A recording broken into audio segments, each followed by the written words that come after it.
एबे आपण बिना सिम कार्ड रे कॉल आउ मेसेज करि पारबे। आज्ञा हां कथाटा आश्चर्य लागला भी सत।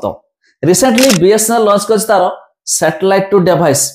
नॉर्मली हम पाखर जो फोन अच्छी से फोन रे हम सिम कार्ड इंसर्ट कले कॉल करि परिबा या तो फिर मेसेज करि परिबा, किंतु ये सब आउ दरकार पड़िबनी। कहीं कहले देखंतु न्यूज अपडेट जाकी बहुत सारा न्यूज रे आसी गलानी। एमिति कि आपण चाहे गूगल रे भी सर्च कर देख पारबे बीएसएनएल तार लॉन्च करछि D2D जो एक डायरेक्ट टू डिवाइस या तो हमें कहि परिबा सैटेलाइट टू डिवाइस। कोन अपडेट जा विषय जणेबी शेष पर्यंत देखंतु। ता पूर्वरु लाइक टे तो कर दियंतु, सब्सक्राइब करनथले एबे सब्सक्राइब करे पाखर थिबा घंटी चिन्ह को दबाइ दियंतु। नॉर्मली हम समस्त घरे फोन टे तो अछि नथले भी आपण वीडियो केमि देखुचंती।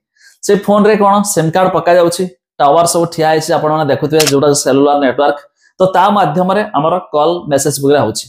किंतु ये सब दरकार पड़िबनी, सेलुलर नेटवर्क आवश्यक नहीं, direct satellite to device BSNL माने आपण जानतु जियो, वोडाफोन आइडिया, एयरटेल, तो ये सब करि पाले ने जोटा के सरकारी योजना आपण जानिथिबे तो भाई बीएसएनएल सरकारी अंडर रे।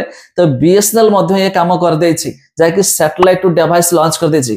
खूब शीघ्र फीचर लाभ मिलिबो, खास करके जो माने पहाड़िया अंचल बा जंगल अंचल रहिछि, एमिति कि जेउठी सेलुलर नेटवर्क नाही, टोटल ऊपर जोटा कहते हमर कोन अपघंच अंचल जेउठी नेटवर्क आसनी, से सब एरिया रे बढ़िया मध्ये एने कि फायदा मिल पारिबो। सैटेलाइट टू डिवाइस माने जानंतु आउ पकेबा को पड़िबोनी सिम कार्ड, सेथरे मध्ये कॉल आउ मेसेज वगैरह हे पारिबो। तबे ये फीचर खूब शीघ्र आसीबो। रिसेंटली मध्ये लॉन्च हेछि, जेमिति कहली आपण चाहले न्यूज वगैरह मध्ये सर्च करी देखि पारिबे। भल लागला अपडेट टी, भाबिले आपण समस्त मते शेयर करे। प्राय बीएसएनएल तक यूज करनाती, प्राय तो एयरटेल जियो आजकल तो dual engine double SIM card समस्त व्यवहार करछंती।